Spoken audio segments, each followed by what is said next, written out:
if you see like, hey, I've struggled with this for 10 years now, for 20 years, like when is it going to stop being a struggler and stop being a success, right? When Good. is it going to be enough? When is it going to be enough that you're sick of it? Because nothing's insurmountable with God, right? And so Right. that doesn't have to be your lot in life, being like, yeah, I'm always going to be angry. I'm always going to be a gossip. I'm always going to be bitter. No, don't speak that over Right. yourself. Like start That's right. living in a place that is, no, I'm going to overcome this with the power of God and accountability to lift my hands when I'm too tired to do it myself.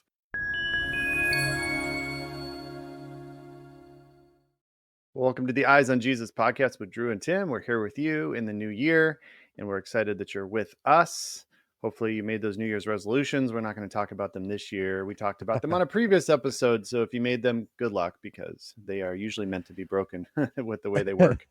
That's for Drew, sure. how are you doing? I'm doing great. I'm doing great. Very restful time away here. Very good holiday and Christmas and all that good stuff. How about you?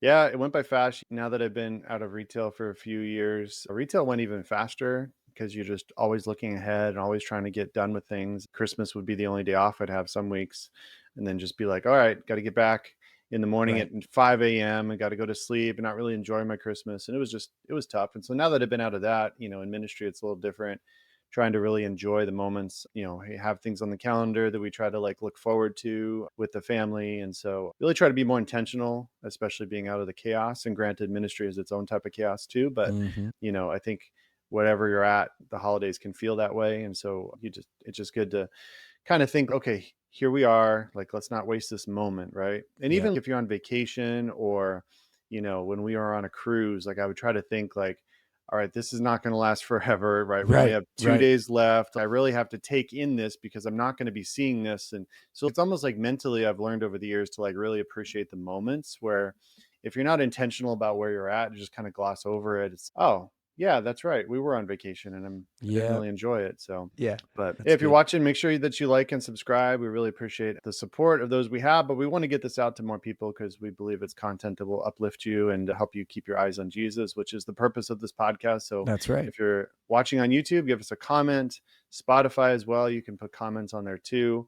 Just liking is super easy. And then sharing is a little more work from you because you got to think about who you want to share it to or what platform you want to put it on. But we encourage you to do that. It would help us. It's much easier than putting marketing dollars towards it. So, Drew, what are we talking about today?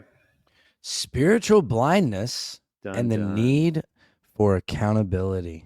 Yeah. And this is kind of a two-parter. So, we're going to talk this week about the blindness part and the fact that we need accountability, but also the fact that all of us are spiritually blind to a point, wouldn't you say?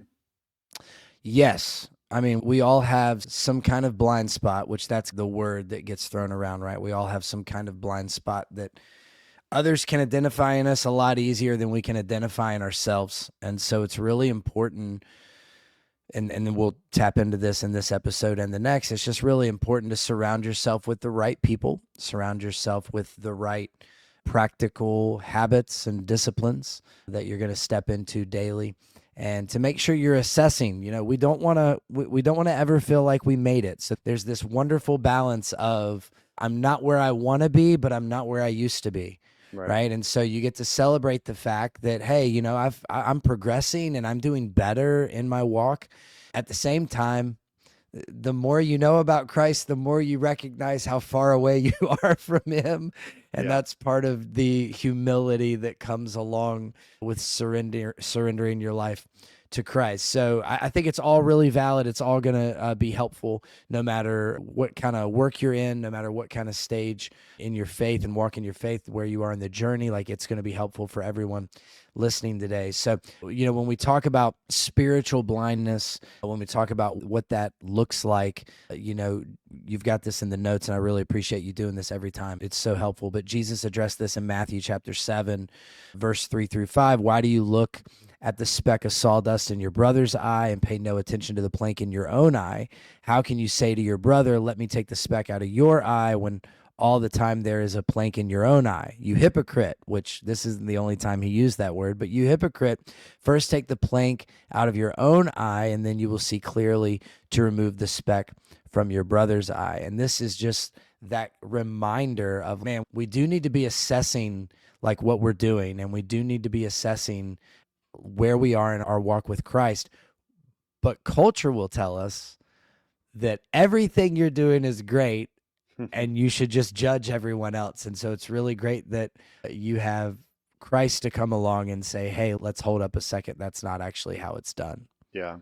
And, we know this verse as Christians, but Jesus is addressing this issue of spiritual blindness head on by calling them hypocrites, by saying, okay, he didn't say don't judge the other person or don't help them out with whatever they're struggling with, but first deal with your own stuff, because Right. not only will you be a hypocrite to them, where they're going to see you and be like, dude, you got so many problems. What are you telling me? But you have to live above reproof to the point, especially in leadership in the church, to say that, okay, I'm going to help you through this. Right. And it's not in a place like you need to shape up and you get in the comments and blah, blah, blah, blah. It's no, I've worked on this myself. And so now I have and you see this people coming out of like drug abuse or people coming out of trauma or people coming out of hard situations, is that they've worked through that and now they're able to help people that are going through it themselves.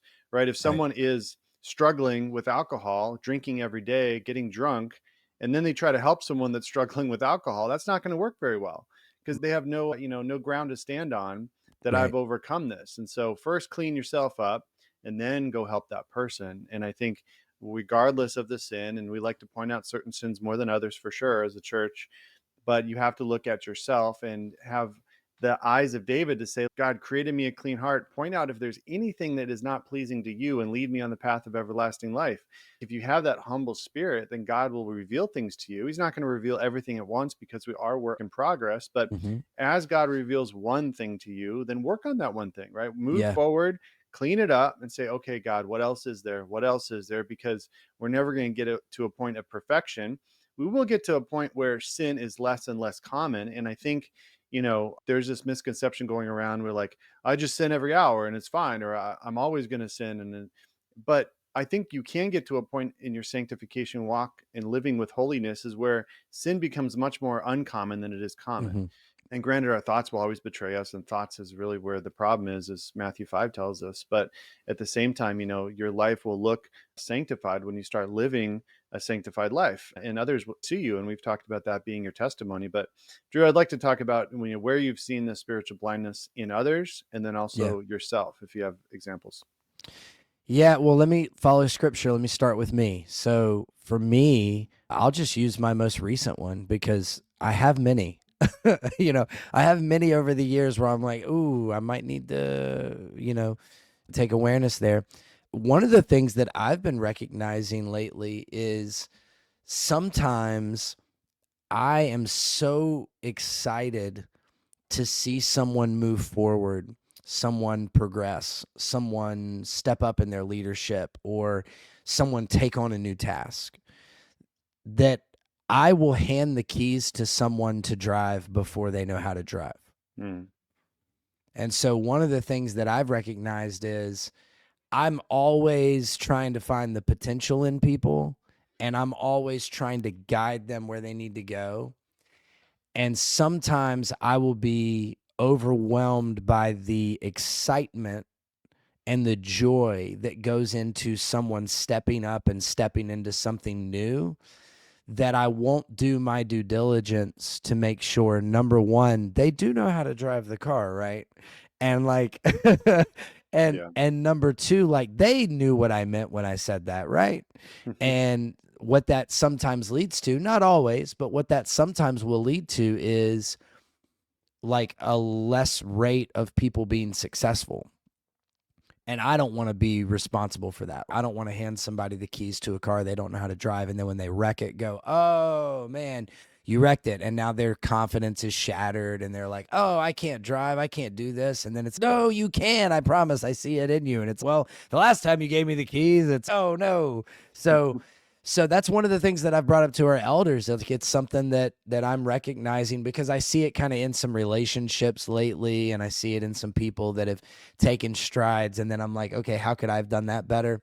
So it's that whole concept of just taking an assessment of yourself. And then I've taken the step to go to my elders and go, hey, this is something I'm seeing in myself. You guys need to be on the lookout for this too. Here are some examples. And then they're like, oh, okay, I see that. And it's like, all right, cool. We're all on the same page. Yeah. So that's something recent for me. Examples in others, there's so many. we could go to the really low hanging fruit, like the really easy one, which is just like pastors who are sleeping with women that are not their wives. That's usually a pretty obvious one that you can be like, hey, you might want to take that plank out of your eye. You know what I'm saying? Mhm. But man, lately, one of the things that it's, I don't know if I would say I'm burdened by it, but I guess it's been a little more heavy, is God, like me seeing and recognizing that God is doing something in someone's life and them choosing to back away from it. And what that is, you know, small scale, that's, oh, I'm busy. That's, I just don't have time right now. That's, hey, I'll put that in my, New Year's resolution. That's, I'll do that next year. That's, I'll do that in the summer. That's, I'll do that next week. It's all these things. But ultimately, like big scale, you're rejecting Christ. That's a really difficult place to be, Yeah. And so I think that's something I'm recognizing lately, that people are just seeing clearly that God's wanting them to take the next step and then them shying away from it. Yeah, it's like they're missing their potential, Yeah, if we see someone with great sports skills, is not using it, it's the same thing, but the right. spiritual context of I just want to see God use you because I know you have these giftings. I want to see you use them for the kingdom. I see that happen a lot too. Yeah, for me, I think I've talked on this podcast about me personally being blind to the fact that I had a very critical spirit in my 20s, being able to Right. Yep. criticize sermons and stuff. And more recently, I think being that I'm operations focused and driven with numbers and results, which is what I do at the church and social media. There's a lot of times that I need to be more empathetic towards people for one, situations, realizing that the church is run like a business, but also can't always be a business. When it comes to staff or where I would normally fire somebody in the secular world over this, we have to give a little more grace.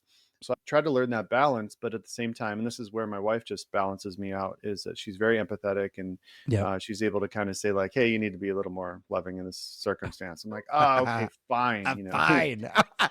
so, Yes. but that's a blindness thing that comes on me unless I'm aware of it or unless I have someone call it out. Then I kind of gravitate to the more let's fix it now, let's move past, because that's just, I mean, that's how I'm wired. And so without using that as an excuse, you have to be aware of the way you're wired can also lead towards different things. People that are more empathetic sometimes can be less task driven, less able to get things done because they're focused Right. on whatever. And so like wherever you are in that spectrum of the things that God has wired us with, and you have to be aware of how that relates to your job, how that relates to interpersonal relationships. And I've seen just recently like a couple examples of guys in marriage being very spiritually blind to themselves, Mm. to their relationship. So example is a couple came up and I prayed for them and they wanted, more time together to pray. Fine, a great prayer. But as I started peeling back the layers a little bit, I'm like, okay, so how's both of your relationships with God individually? Because you have to be good individually in order to come Sure. together and Sure. then, want to pray together. And I asked the guys, like, how's your relationship with Jesus? He's, oh, it's fine. Okay, so you mean you're fasting, praying, reading your Bible every day? Uh, no, no, no, no, no, not that. It's so when you start But diving, we're good. well, we're good. We came to But church, right? we're What more do you want from me? good. And then when I start asking, like, I'm sensing a little like, frustration among both of you. Is there any like Mm. trust issues among you? And the guy's like, no, there's nothing. And the wife's looked at him. Yeah, there is, you know? And I'm like, this dude is just blind to the fact of Yeah. what's really happening in his marriage. And like, good on them for coming up and getting prayer. But I Sure. told them, like, a prayer is not going to fix some of these deeper issues. You got to put the work in. Sure. A prayer is not Yeah. going to just cover, the next day you're going to start praying together and start having this magical relationship. That's not how it Right. works. Prayer like helps accelerate what you're already working on, and obviously, God can do anything, but at the same time, you got to put the work in and be aware of the areas that you need to work on. And I told him to step up as the spiritual head of your house. Be the one that initiates, Bible reading and prayer with your wife. Be the one that is getting in quiet time yourself first, not waiting for her to leave. So all that stuff, just. And then I talked to Yep. our men's pastor too, and he had the same type of examples with guys just not aware of their spiritual blindness when it comes to their personal relationship with Jesus and also where they're at in their marriages. And so Yeah. that's not, to cover every guy, just our personal anecdotal experiences, but at the same time, I think it says something to marriages in particular. It's very common to see the fault in the other person. It's very common to see, the other person and being able to, if you go to counseling, you can tell the counselor all the stuff the other person's doing wrong, Right. right? It's just a classic example of, okay, I have two sides of the story, and then there's a third side that's actually true. And I think we see that in marriages. I think we see that as parents. We know what our children are doing wrong, Yeah. but we're unaware of where we need to grow as parents, because we don't want to hear it from our kids, but we need to hear Sure. it from somebody. And hopefully that's your Right. spouse, or maybe another father that you're talking to that's, has older kids now that can kind of share some wisdom with you. Because I mean, you've been through it and I've been through it, as far as, you try things, you fail. That didn't go as well as I thought. I was hoping I could have been more patient here. We're not going to use that form of punishment again because it actually made it worse. Like, Hmm. you learn over time, but at the same time, you need to be aware of, okay, let's assess what just happened because that was kind Right. of a disaster. What Right. can we do to avoid that next time, right? Sure. Yeah, and I think part of that is just we weren't I don't know. I don't want to say that like we weren't taught. That kind of sounds like I'm knocking, you know, pastors or whatever, but I guess we were just told that if we would say a prayer and if we would just love God and we would just have enough faith, we'd go to heaven. And it's like all good. You know, it's kind Nothing of else like to that do. guy Yeah. who came up, right? He's like, no, I mean, we're good. Like, we're good. I'm good. And, you know, we're taught in the Bible that our heart is just so wicked and that what comes, you know, it's from the overflow of that the mouth speaks. And that's why there's so much negative language and perspective and slander and adultery and all these things, right? Hmm. And we're not in this habit of assessing. We're not in this habit of really wringing our heart out and wringing out our sin because we like sin. Sin is fun. And sometimes people like sin more than they like God. It's a habit that you have to get into that requires a lot of humility. And, you know, look at the culture, man. Everything's about being the man. Everything's about be this type A, physical dominant, masculine. It's well, yeah, you can still do all those things, but the one place you have to be submitted is to the Lord. And so while you're thinking about how to lift weights and your cold plunges and, you know, all these different things that guys are doing now, it's like, well, okay, what about Psalm 139? Search me, God, know my heart, test me and know my anxious thoughts. See if there is any offensive way in me and lead me in the way everlasting.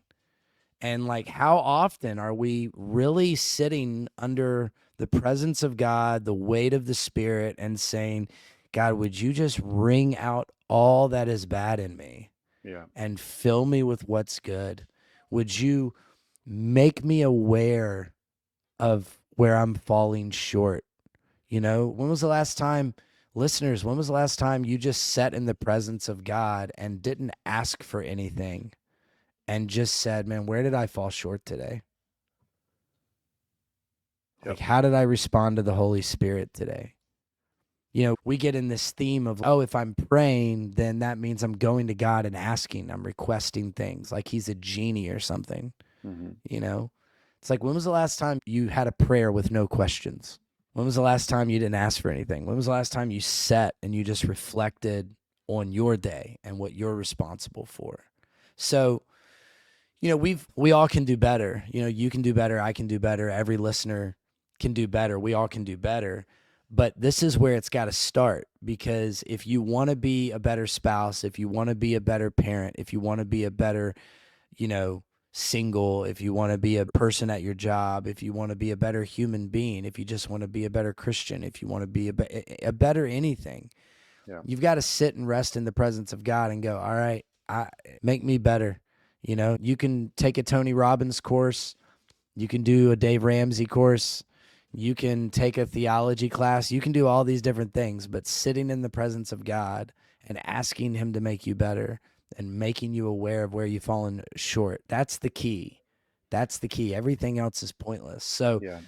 yeah, we've just got to get in that habit and that spiritual discipline of, and I'm glad that we're going to talk about that in the next episode of like how we do that.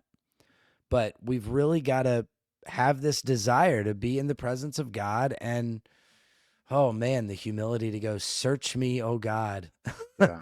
Right. and test me and know my anxious thoughts. Like, God, you know me.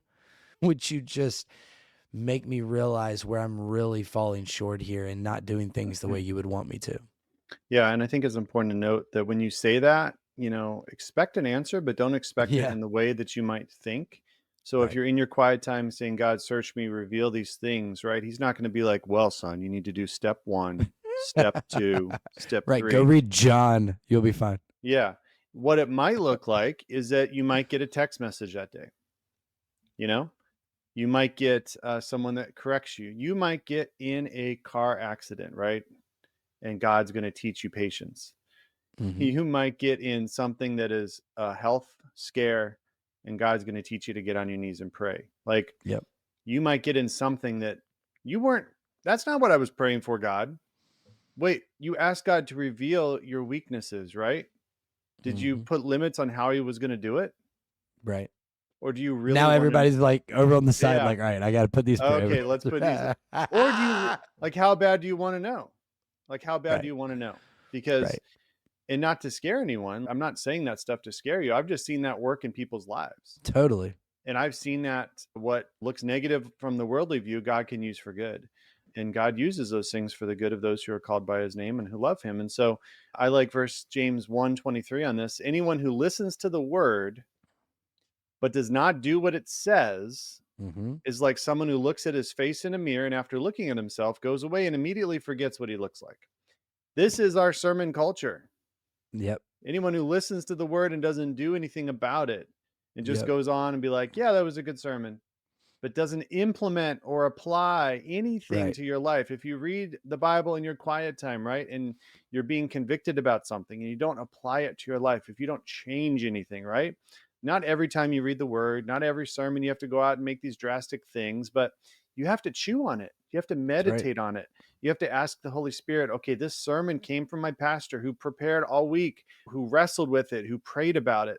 Many times the pastor will go through the stuff himself before actually delivering it to the congregation. Like, I've seen that in my life. Like, I have to actually Hmm. wrestle with this before I release it. So now that I know the pastor did that, what is my responsibility on hearing this? Because this is for this moment, for this church, from this person. Now I need, my responsibility is to then go and do. And that's why at my church, we have response time. We actually just sit with it a while. We say, how does God want you to respond in this moment? Is it to get up and ask for prayer? Is it to get on your knees? Is it to journal? Is it to ask for forgiveness from somebody? Let the Holy Spirit convict you in that moment, and don't let the moment pass, because it's like that man looking himself in the mirror, forgetting all Yep. about it. And I think the best part about spiritual blindness to think about is the fact that look for the moments that God's trying to show you something, and don't pass it over, and don't say, there's nothing wrong with me, right? I remember my dad, who was in ministry years and years ago, just got frustrated one time because he was trying to point something out in someone else. And their response was, there's nothing wrong with me. And like, he mentioned that so many times, of just like Christians would, just saying that when Christians would say that, and that was like his example is, there's nothing wrong Yep. with me. There's Of nothing wrong course. with me. And that's oftentimes what we default to is, what? I'm good. It's just like me and my homeboy Jesus, we're good. Like, I'm going to Yep. heaven. What else do you want from me? And that's just not the position we need to be with our heart, is to allow, like, what do you have to say? I'll listen, right? Everybody that brings something to you, you don't have to change and do it. Like, you have to test it, bring it before God, but Right. listen with a humble heart and say, maybe there's something they're seeing that I'm not seeing. And that's where accountability and other people come in, right? And David had this with blind spots with Nathan. The prophet Nathan came to him and rebuked him. Paul and Peter, Galatians 2:11, Paul rebuked Peter for hypocrisy, showing that even Right. leaders need correction. And this was a huge moment in the early church where, Peter was a disciple of Jesus, had a longer time walking with Jesus. And Paul comes up, this new guy that was a previous Pharisee killing Christians, and be like, dude, you need to change this, right? About the Right. Gentiles.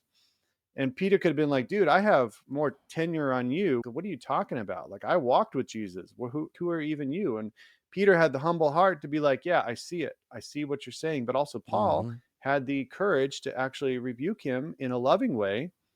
And that's just a perfect example of one side could have taken it the wrong way, right? And it could have been messy.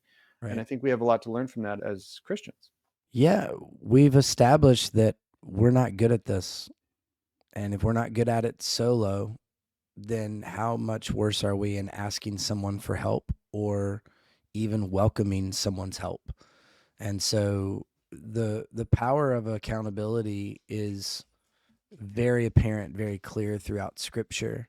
I mean, even in what we do, Tim. I mean, think about the power that me and you have given over to each other, in our lives. Like we spend hours together talking about God, talking about things, talking about life. But what we've also done here is, hey, you know me and I know you. And if we were to make some decisions or some post on social media or do some things at church, like we would be able to speak into that. We would be able to, hey, you know, Drew, I noticed, lately, look, man, you've been gaining some weight. I don't feel like you're going to the gym. You need to step up a little bit. I'd be like, yeah, you're right.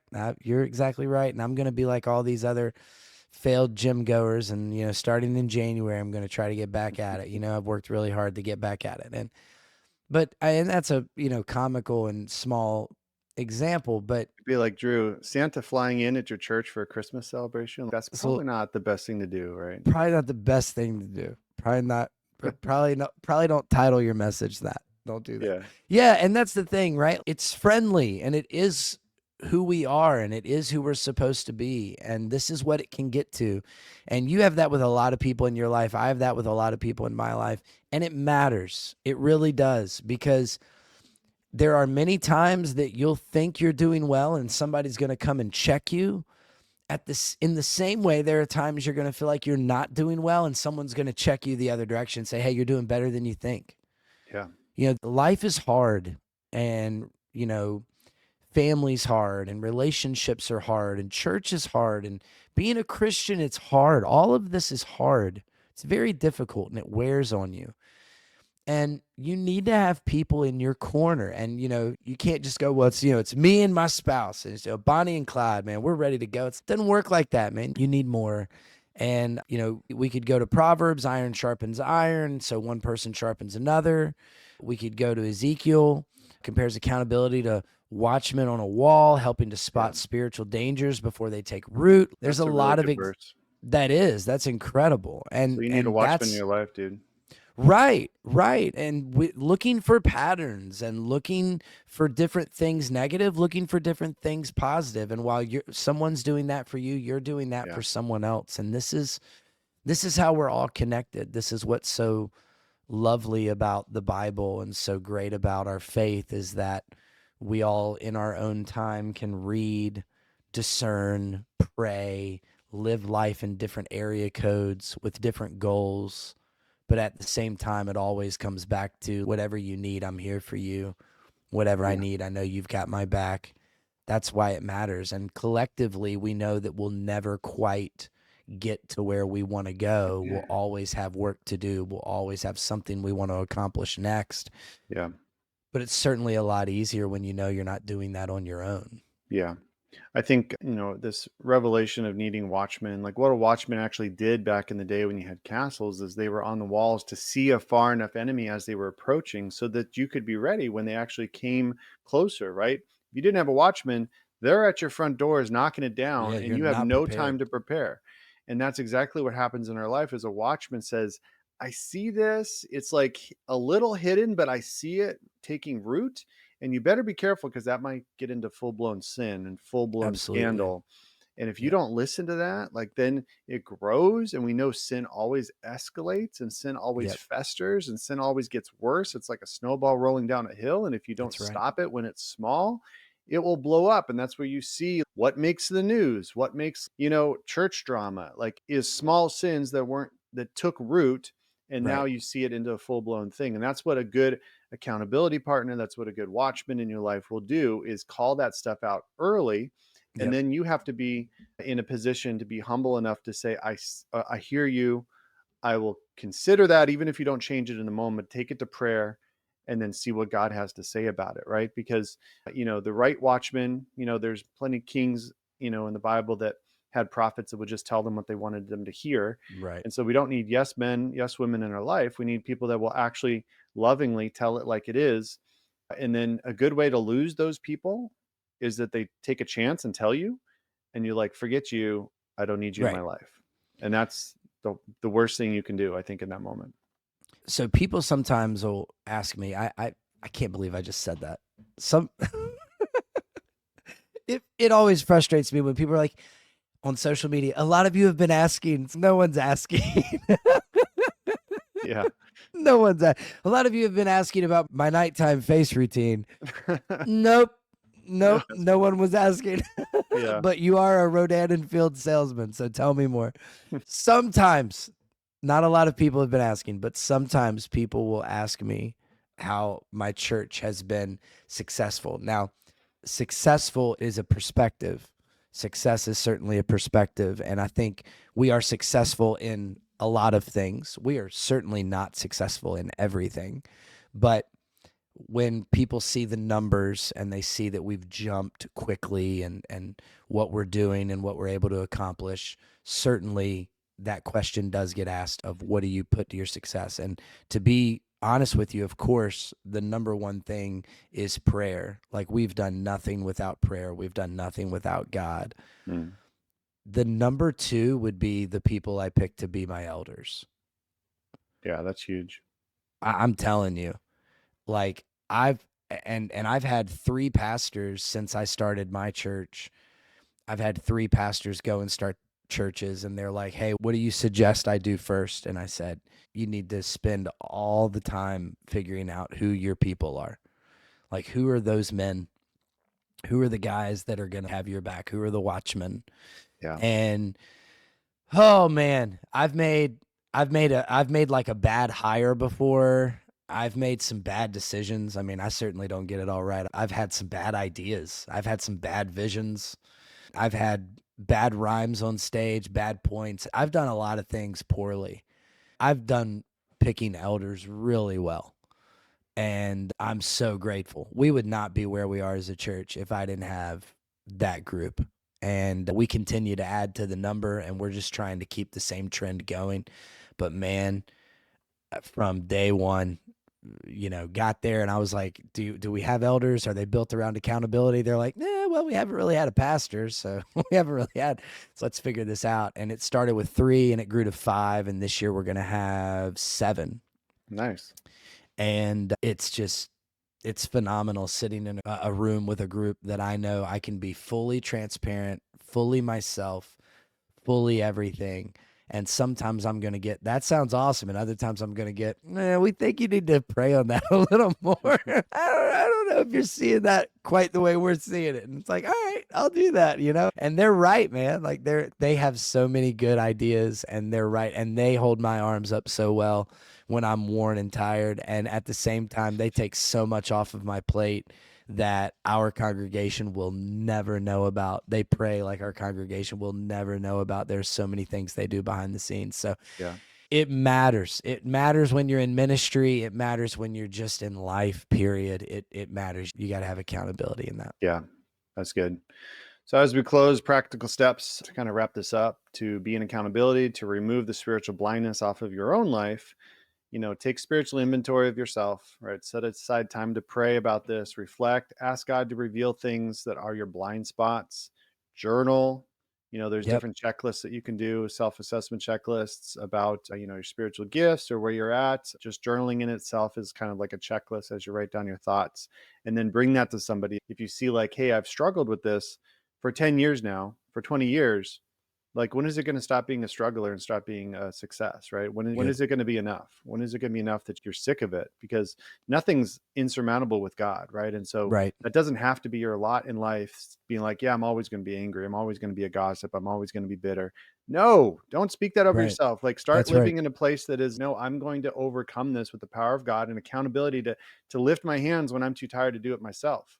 And so just know there is hope in these places that you're spiritually blind. It doesn't have to be that way. And so find strong people like Drew was talking about. Find your own quote elders in your life that can do that. That's Find right. two to five people, trustworthy people that you Yep. can do life with, that you can meet with regularly. This isn't that you share it with everybody and everybody knows your weaknesses. And I've had people like that in the church. Like everybody knew what this person struggled with because they told everybody.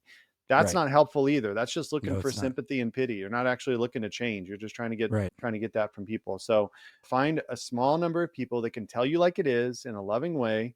But also, I found this as I've gotten older, I'm in my 40s, is that people that are older, right, have a lot of wisdom. And I know when you're younger, you're Yep. like, I don't want to hear anything an old person has to tell me. But think about it this way: somebody that's 70, that's walked with Christ for 50 years, Yep. I want to hear what that person has to say, that is Please. still walking with Christ today. Like they've seen stuff, they've gone through stuff, they know stuff that I need to know. And so just think about those people with not, I know how I would think about like my parents or whoever. I just don't want to hear it. But man, just think with like humbleness. Like they have life experience that you need to know. And then be willing to change. Be willing to actually do Right. the things that are hard. Know that it's not going to come overnight in most cases, but like we talked about habits on this podcast, like small habits lead to big results. And so the little things you do add up. And so the little daily changes that you be led by the Holy Spirit to start working on these things that you're spiritually blind to will go a long way. And be an encourager. If you Yeah. are in accountability with somebody else, encourage them. Encouragement goes so far. Like our group of elders are the best group of elders I've ever been a part of at our church right now. And the number one reason is they are encouragers. Yep. They're not someone that's going to look at the books, be like, why are we over $50 here? They encourage us constantly, and they have so much wisdom. They have so much knowledge, but they don't use that as like a bat, like a baseball bat over our head. They Right. encourage first and then they'll correct if needed. And so I think, in your life, encourage those that you are around, you know, pull out the good from them, right? And point out the bad, but don't just point out the bad because no one likes that, first of all. That's just critical spirit. And we all need encouragers. Your pastors need encouragement, right? Hey. Don't just think that they're robots, that they just, go through this every week and they don't have any feelings, right? Like they need to know that you're there for them, that you're praying for them, that what they said actually mattered to you in a practical way that you can point out, not just, hey, that was great. Not Uh, just fire emojis. yeah. Hey, those are pretty good, man. The praying hands that are actually like clapping, or it's supposed to be like someone giving a high five. Do you know that? Right. The praying Yeah, hands. I saw that. That's Yeah. funny. So yeah, be an encourager. Yeah, that's really solid. And if you're listening to this and you're like, well, how do I take that step? How do I, let's say I found those people, but I don't know how to find out maybe what my blind spot is. Well, ask them, ask them to share it. Give them the permission to speak into your life. Tim has clearly pointed out how powerful it is, how great it is. Send an email and say, hey, tell me a blind spot. Tell me something I don't want to hear. Tell me something I can get better at. And then if you're listening to this and you're like, hey, I've listened to this whole thing and I'm just going to tell you right now, I don't have a blind spot. Email the show and I'll point it out for you. I promise. You can email us. You can email us at eyesonjesuspodcast@outlook.com. If you don't have a blind spot, send an email there. I will personally let you know how maybe that could apply to you. Also, Yeah. don't forget kingdomandwill.com. If you go to kingdomandwill.com for the most comfortable shirts and sweatshirts I've ever put on my body, kingdomandwill.com, you can use code Eyes on Jesus for 15% off. We're People really ask me all the grateful. time, where can I get the shirt you're wearing? Yes, it's All the unbelievable. I get asked all the time. time. They want to know my nighttime routine and they want to know the shirt that I'm wearing. Yes. I love it. I love it. This has been great. And now, hey, now we're going to walk into not necessarily part 2, but just like another thought on top of this. The next episode is going to be how we can get practical with this. What does this look like Mhm. from a habit and discipline standpoint daily? So stay tuned for that. Make sure you subscribe, like, share the podcast. And Tim, close us out, man. Yeah. And again, like Drew said, reach out to us. We'd love to hear from you, your comments. We have a great community on Facebook, Eyes on Yep. Jesus podcast Facebook community. So reach us out on there too. And until next time, go with God, grow in discernment, and keep your eyes on Jesus. Thanks for joining us on the Eyes on Jesus podcast with Drew and Tim. Don't forget to hit subscribe